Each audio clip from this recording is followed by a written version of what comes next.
Aujourd'hui, nous allons décortiquer le comportement de flash crash que vous venez d'observer. Nous aborderons la rumeur selon laquelle une importante monnaie gouvernementale pourrait suspendre ses ventes d'argent, l'importance du ratio or, argent que la plupart des gens sous-estiment, et l'étrange écart persistant entre les prix de l'argent en Asie et aux États-Unis. Bienvenue sur le Réveil financier où nous décryptons les mouvements qui secouent le monde de la finance. Restez jusqu'à la fin, car je vais vous montrer comment un ami a transformé une panique d'achat en une stratégie disciplinée. Et surtout, je vais vous révéler ce qui a réellement provoqué le chaos d'aujourd'hui, bien au-delà des explications officielles. Ce n'est pas qu'une question de métaux, de crypto ou d'actions, c'est le système financier tout entier qui est en jeu et comprendre cela peut faire toute la différence. Parlons maintenant de ce mouvement que tout le monde a ressenti. Une publication virale a circulé affirmant qu'il s'agissait d'un événement unique en une décennie. Les chiffres avancés étaient dramatiques. En environ une heure, des milliers de milliards de valeurs papier ont été effacées sur un ensemble d'actifs. L'or a chuté brutalement, l'argent a chuté encore plus fortement. Les principaux indices boursiers ont glissé, les crypto-monnaies ont saigné. Que vous aimiez ou détestiez ces chiffres, le point le plus important est ce que vos yeux ont déjà vu sur le graphique, un trou d'air synchronisé. Et voici le premier élément crucial à retenir. Lorsque de nombreux actifs chutent simultanément dans une fenêtre de temps très courte, ce n'est généralement pas le fruit de millions d'humains prenant la même décision au même moment. Il s'agit de machines de positionnement, de vente forcée, et le pourquoi derrière cela est bien plus important que les bougies elles-mêmes. Alors que tout le monde paniquait, une autre publication a commencé à se propager. Elle affirmait qu'une importante monnaie gouvernementale cesserait de vendre des produits en argent dès le lendemain. Aucune monnaie nommée, aucune déclaration officielle, juste une ambiance de faites-moi confiance. Est-ce que je crois à toutes les rumeurs qui circulent sur Internet? Non. Et vous ne devriez pas non plus. Mais je prête attention à ce genre de rumeurs pour une raison simple. Elles n'ont pas besoin d'être vraies pour faire bouger un marché. Il suffit qu'elles soient crues par suffisamment de personnes pendant assez longtemps pour déclencher une réaction en chaîne. Gardez donc cette rumeur en tête, non pas comme une vérité absolue, mais comme un élément potentiellement déclencheur, car si l'offre physique se resserre, alors que la volatilité du marché papier monte en flèche, vous obtenez un cocktail dangereux. Des primes plus élevées, des livraisons retardées et des gens qui payent trop cher au pire moment. Et si vous êtes nouveau ici, laissez-moi être clair. Acheter de l'argent physique n'est pas la même chose que de négocier un titre sur une application. Lorsque vous achetez du physique, vous devez gérer l'expédition, la vérification, l'inventaire et les frictions du monde réel. C'est cette friction qui explique pourquoi l'offre physique peut rester tendue même lorsque le prix papier fait des siennes. Un autre angle d'approche utilisé aujourd'hui était le jeu des comparaisons de crise. Vous l'avez déjà vu, quelqu'un publie un graphique affirmant lors de la crise financière, l'or a bougé comme ceci, pendant la pandémie, il a bougé comme cela, et maintenant, regardez ce mouvement, donc quelque chose de massif est à venir. Voici mon point de vue. Oui, les grands mouvements de l'or apparaissent souvent autour d'événements majeurs, de perte de confiance, de stress bancaire, de changement de politique ou de crainte monétaire, mais l'erreur est de penser que le mouvement lui-même prédit un événement spécifique. Les marchés ne fonctionnent pas comme des biscuits de la fortune. Parfois, le mouvement EST l'événement. Parfois, le mouvement anticipe l'événement. Et parfois, le mouvement est simplement de l'argent cherchant un coin plus sûr dans un bâtiment en feu. Cela nous amène à l'expression la plus bruyante du jour, le règlement forcé en espèces. Certains affirment que lorsque la demande de livraison physique submerge ce qui est disponible dans les coffres, certaines bourses peuvent déclarer une urgence et régler les contrats en espèces au lieu de livrer le métal. Laissez-moi traduire cela en langage courant. Si vous avez acheté un contrat en vous attendant à recevoir du métal et qu'on vous dit voici de l'argent à la place, et au fait, c'est nous qui décidons du prix. Vous n'avez pas obtenu ce que vous pensiez avoir acheté. Vous déteniez une promesse et cette promesse vient de changer. Cela arrivera-t-il demain? Je ne suis pas là pour prédire des dates, mais vous devriez comprendre la structure incitative. Si trop de gens exigent une livraison simultanément, la première priorité du système n'est pas votre satisfaction, c'est sa survie. Voici cependant le contre-argument, car cela compte pour votre prise de décision. Le règlement en espèces n'est pas toujours l'apocalypse que les gens décrivent.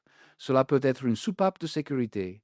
Cela peut aussi être un champ de bataille juridique et cela peut se retourner contre le système en détruisant la confiance et en poussant davantage de personnes vers la possession physique en dehors du système papier.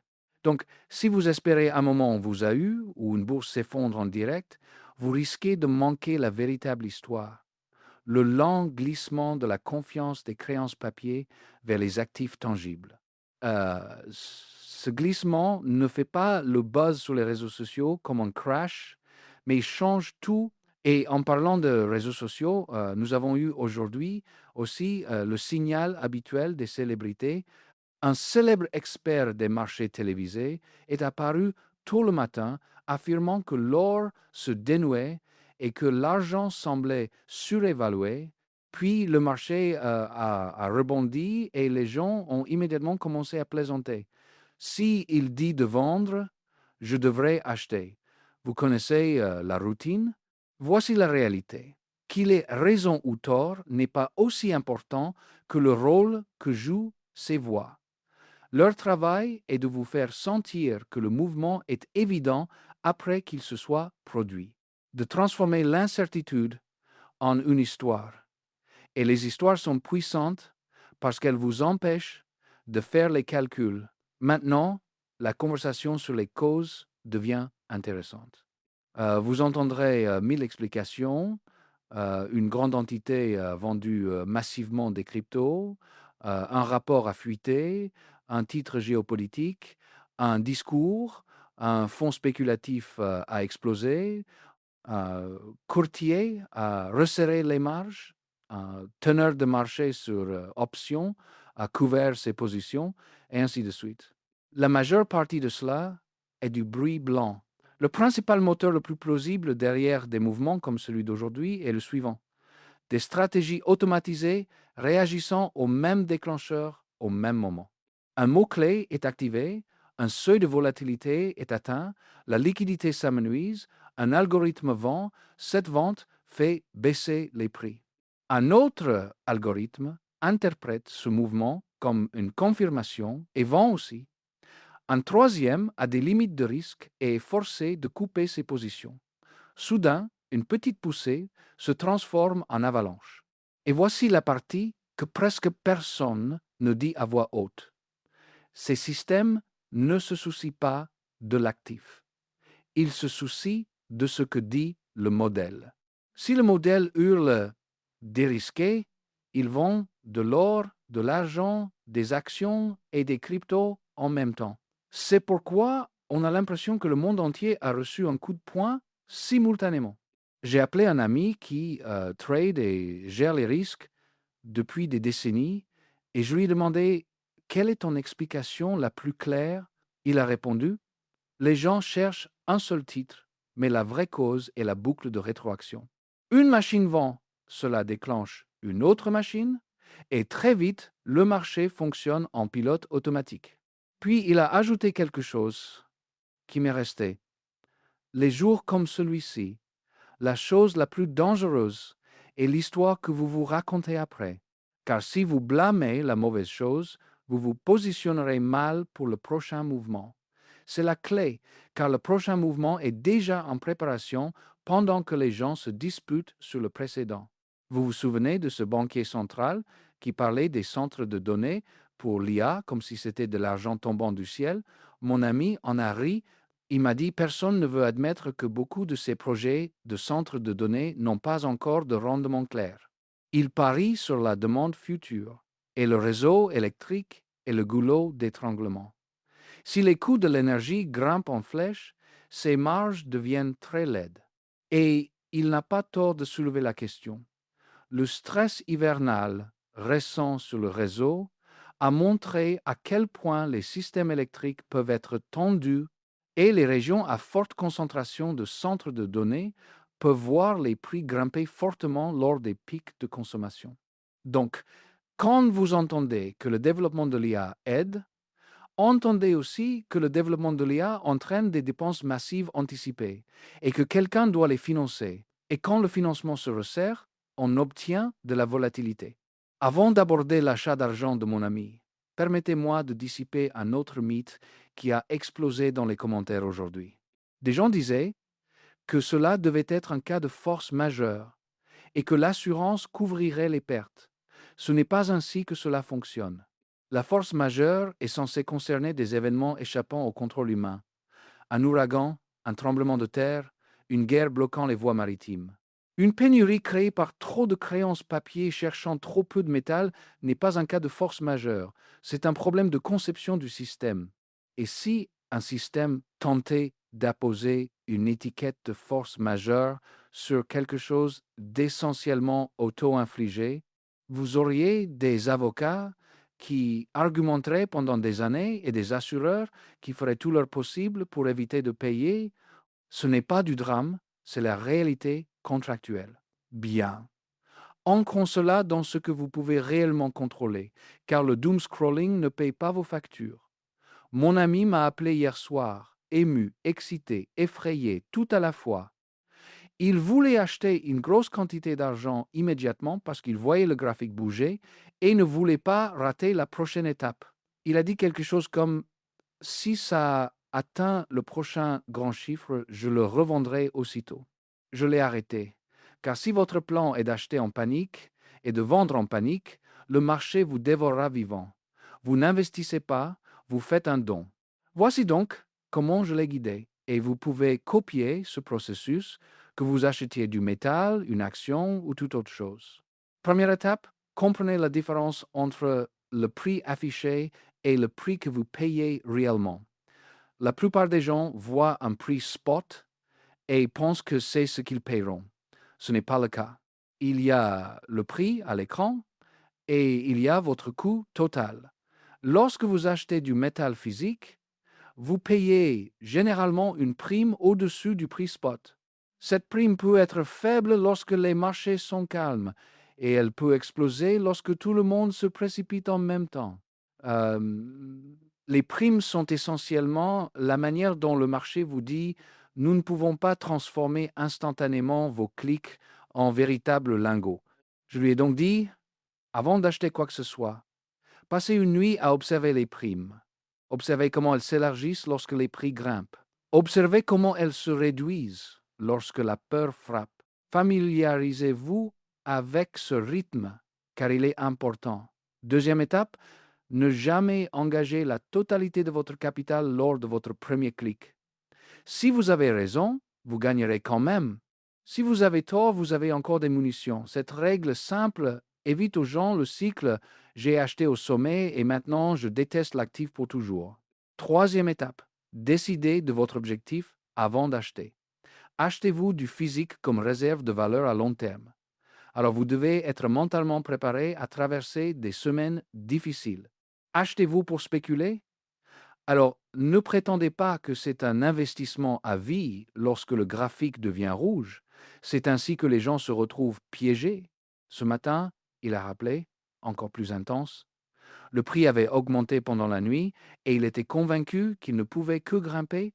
Il voulait appuyer sur le bouton d'achat pour une grosse somme et je lui ai dit, on n'achète pas les bougies paraboliques, on achète les replis. Et si vous ne supportez pas les replis, c'est que vous achetez trop gros. Nous avons convenu d'une règle simple, réduire de moitié le premier achat. Non pas parce que j'ai peur de l'argent, mais parce que la discipline l'emporte sur l'ego. Puis le marché a fait ce qu'il a fait, la chute a frappé. Et je ne vais pas prétendre avoir prédit un flash crash. Personne ne le prédit de manière constante. Ce que l'on peut faire, c'est s'y préparer. Quand le prix a commencé à chuter fortement, je lui ai dit de rester calme et de ne pas essayer d'attraper un couteau qui tombe. Nous avons cherché une stabilisation, pas le fond exact, une stabilisation. Voici à quoi ressemble la stabilisation en temps réel. La vitesse de la chute ralentit, le prix commence à osciller et les rebonds cessent de faire immédiatement des plus bas. C'est désordonné, ça ne semble jamais sûr, mais c'est mieux que de courir après le mouvement. Quand nous avons vu cette oscillation, nous avons choisi un niveau nettement inférieur à son point d'entrée émotionnel, mais pas si bas qu'il resterait paralysé et ne ferait rien. C'est un point clé. Le prix parfait est inutile si vous n'agissez jamais. Il a d'abord acheté une plus petite quantité.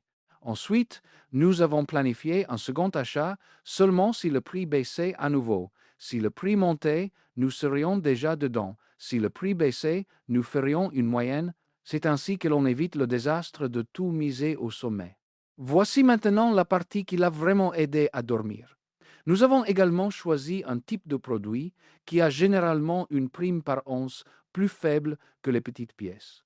Les lingots plus gros signifient souvent une prime plus basse, même s'ils sont moins flexibles à vendre en petite quantité plus tard. Ce compromis est réel. Et avant que quiconque ne s'inquiète de l'endroit où acheter, peu importe que ce soit une grande place de marché, un magasin local ou un revendeur en ligne, ce qui m'importe, ce sont trois choses. Premièrement, le métal est-il authentique? Deuxièmement, sera-t-il réellement livré? Troisièmement, si quelque chose tourne mal, avez-vous un moyen clair de contester et de récupérer vos fonds? C'est tout. La loyauté ne protège pas votre argent, le processus le fait. Maintenant, laissez-moi vous donner une liste de contrôles pratiques pour la prochaine fois qu'une rumeur de fermeture de monnaie frappera votre fil d'actualité, car c'est là que les escroqueries et les mauvaises décisions prospèrent. Premièrement, séparez le mouvement du prix spot du mouvement de l'offre. Un mouvement spot est simplement un changement de prix sur un écran. Un mouvement de l'offre, c'est quand les produits réels disparaissent, que les délais de livraison s'allongent et que les primes augmentent même si le prix spot est stable. Si vous ne voyez que de la volatilité spot, c'est un problème de trading. Si vous voyez les stocks disparaître, c'est un problème de chaîne d'approvisionnement. Deuxièmement, surveillez la courbe des primes, pas seulement une seule prime. Les pièces, les petits lingots et les gros lingots se comportent différemment. Lorsque la panique d'achat frappe, les articles les plus petits et les plus reconnaissables sont généralement les premiers à disparaître et leurs primes peuvent exploser. Cela ne signifie pas que l'argent vaut plus dans un sens mystique, cela signifie que la commodité est intégrée dans le prix. Troisièmement, ne laissez pas la rareté vous forcer à choisir une mauvaise contrepartie. Lorsque les gens deviennent émotifs, ils achètent auprès de n'importe qui avec une annonce tape à l'œil et un faux nombre d'avis. Votre objectif est une fiabilité ennuyeuse. Si vous ne pouvez pas vérifier l'historique du vendeur ou le processus de litige, vous jouez avec plus que le prix, vous jouez avec la livraison. Quatrièmement, si vous construisez une position à long terme, pensez dès maintenant à la friction de sortie, pas plus tard. Un lingot massif peut être moins cher par once, mais il est plus difficile à vendre par petits incréments. Les petites pièces sont plus flexibles, mais vous payez pour cette flexibilité. Il n'y a pas de choix parfait, seulement un choix qui correspond à votre situation. Et cinquièmement, rappelez-vous ceci, l'intérêt de posséder du physique est de réduire la dépendance aux promesses. C'est pourquoi je suis toujours plus intéressé par le comportement réel du marché, prime, stock, délai de livraison, que par une publication dramatique de quelqu'un. Un dernier élément de contexte avant de passer à la suite. Une grande partie de l'argent qui fait bouger les marchés ne se soucie pas du tout du métal. Il se soucie de la liquidité et des garanties. Les grandes poches de capitaux détiennent toujours des obligations d'État comme garantie principale, même si elles se plaignent publiquement de la dette. Cette tension est précisément la raison pour laquelle les marchés peuvent paraître calmes pendant des semaines, puis s'effondrer en une heure. Vous le verrez encore. Et lorsque cela se produira, ceux qui ont un plan le traiteront comme une liquidation, tandis que ceux qui n'en ont pas le considéreront comme la fin du monde. Alors, voici ma promesse. Dans la prochaine vidéo, je vais vous présenter 3 signaux révélateurs qui apparaissent généralement avant la prochaine vague de volatilité. Des signaux que vous pouvez repérer sans logiciel sophistiqué ni accès privilégié. Si vous savez lire ces signaux, vous n'avez pas à deviner les points bas ou les sommets. Il vous suffit d'éviter les erreurs stupides. Mais pour l'instant, prenez la leçon d'aujourd'hui et appliquez-la immédiatement. Décidez de la taille maximale de votre position. Décidez de votre calendrier d'achat et écrivez-le. Parce que le marché ne semble juste que lorsque vous êtes préparé avant que les émotions ne réécrivent votre logique. Écrivez-le, tenez-vous-y et laissez les chiffres l'emporter sur votre peur. Même après avoir acheté le repli, son seuil de rentabilité n'était pas le prix du graphique. C'était le prix du graphique plus la prime. C'est la partie que la plupart des débutants manquent. Si vous achetez du physique, vous devriez penser en 2 prix, le prix du marché et votre prix tout compris. Lorsque vous comprenez cela, vous cessez d'être obsédé par chaque bougie de 1 $ et vous commencez à vous concentrer sur votre véritable coût d'acquisition. Maintenant, je veux passer à l'angle international, car c'est là que l'argent devient étrange. Il y a eu un écart récurrent entre les prix de l'argent dans les principaux centres de négociation asiatiques et ce que les gens voient sur le marché américain. Parfois il est minime, parfois il est flagrant. Lorsque l'écart se creuse, cela vous dit quelque chose d'important. La demande physique et les conditions d'approvisionnement locales peuvent se détacher des prix papier pendant des périodes. Cela ne signifie pas que le marché papier n'a pas d'importance. Cela signifie que le papier est un point de référence, pas la vérité entière. Et si vous vous demandez pourquoi les étrangers pourraient chercher des produits en argent d'origine américaine, c'est parce que l'arbitrage est réel. Si une région fixe le prix du métal plus haut qu'une autre, quelqu'un essaiera d'acheter dans le pool le moins cher et de vendre dans le plus cher. Ce n'est pas une conspiration, c'est du capitalisme. Maintenant, le prochain élément est le ratio or, argent. Et je veux que vous compreniez réellement pourquoi il est important. Le ratio indique simplement combien d'onces d'argent il faut pour égaler une once d'or en valeur. Historiquement, il a fluctué énormément. Au cours des dernières décennies, il s'est souvent situé autour des 60 à 65, mais il peut grimper fortement en cas de panique et se comprimer lors de flambées spéculatives de l'argent.